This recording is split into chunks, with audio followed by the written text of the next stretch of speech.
Recently, somebody asked me if I could share some tips on how to build an author newsletter. Hi, my name is Liz. If you don't know me, I'm a freelance writer and indie author, and I'm currently sailing around the world with my boyfriend and my dog, turning my real-life adventures into sci-fi and fantasy books. I first want to caveat this video with what I always caveat my videos with, which is that I am not an expert on anything, really. I have a few things that I have learned in the last year or so of building an email list, and I would love to share them with you. First things first. Free services like BookFunnel, BookCave, and Prolific Works. A lot of people will tell you that these are not worth doing because all you will attract to your newsletter by using these services is freebie seekers. That may be true, but I actually don't think that freebie seekers are useless subscribers. I think there's a lot more of a relationship that you can build with your readers beyond the transactional, I sell you a book and you give me your money. I have people on my mailing list who have never paid for a single one of my books, but what they do for me is proofread, beta read, and arc read. I'm not going to go into a whole bunch of detail about BookFunnel because I think everyone pretty much knows what it is. One piece of advice that I will give you is when you're first starting out, don't do what I did, which is join as many group promos as you possibly can. What happened to me was that I joined way too many promos. I put links to all the promos in my newsletters, but because I had so few subscribers and because I was in so many promos, those links didn't really get clicked, and my BookFunnel reputation went way down. It got to a point where it was so bad earlier this year that I was literally not allowed to participate in any BookFunnel promos because my sharing reputation was so low. The good news is that you can reach out to BookFunnel support, and if you are acting in good faith and you are like, hey look, I screwed up, I didn't really understand how this works, they will reset your promo reputation back to 0 for you so that you can start from scratch. I think this is a one-time thing. I think you need to be able to prove that you are acting in good faith and that you're not just abusing the system. But I was really happy when I reached out to BookFunnel support and I got a real human who was able to do that for me. It was great.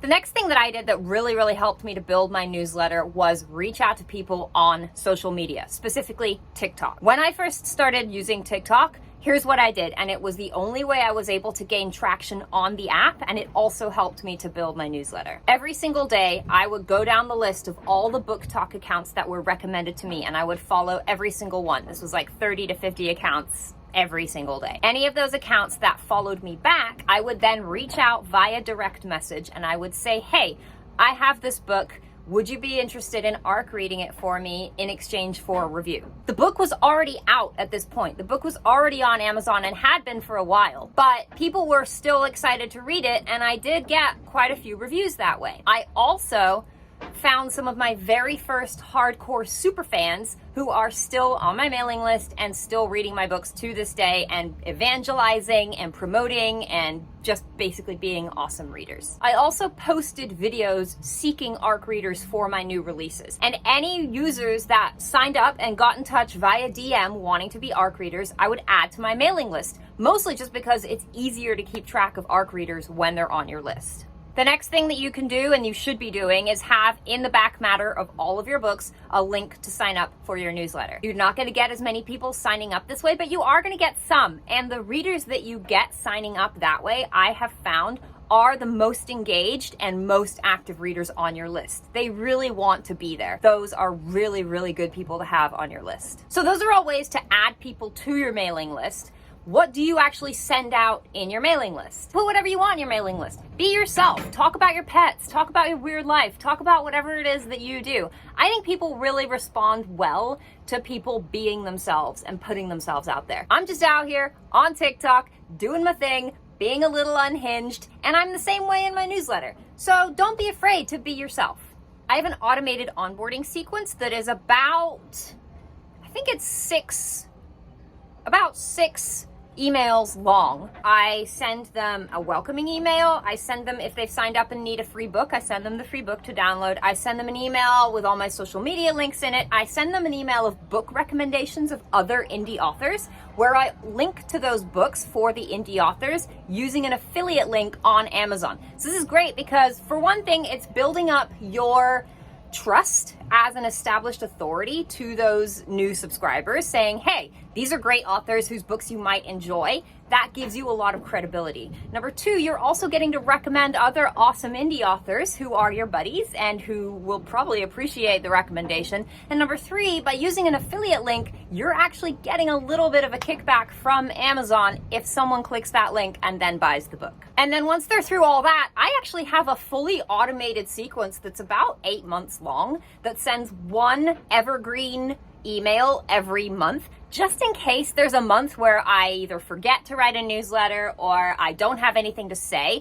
I built this like automated sequence that will take a user through almost like a year of being on my mailing list, where I talk about like locations in my book and what inspired them, or like my favorite dystopian novels, or some other kind of piece of evergreen content that's either about my books or about me or about some other books or a recommendation, just in case I don't have anything to say that month.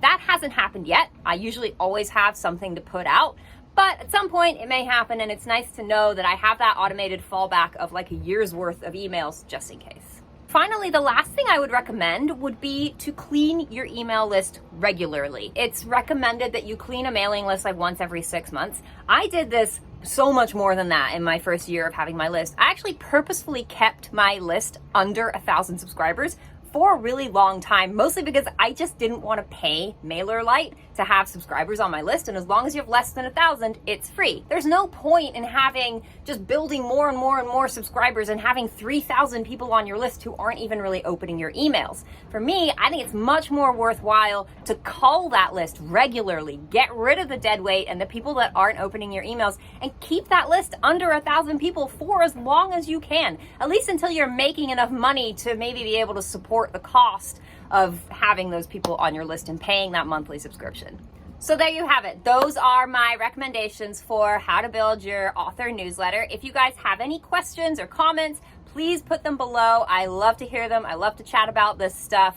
And yeah, follow me if you want. I'm a pretty good time. I have some funny videos. And I think that's it. I love you.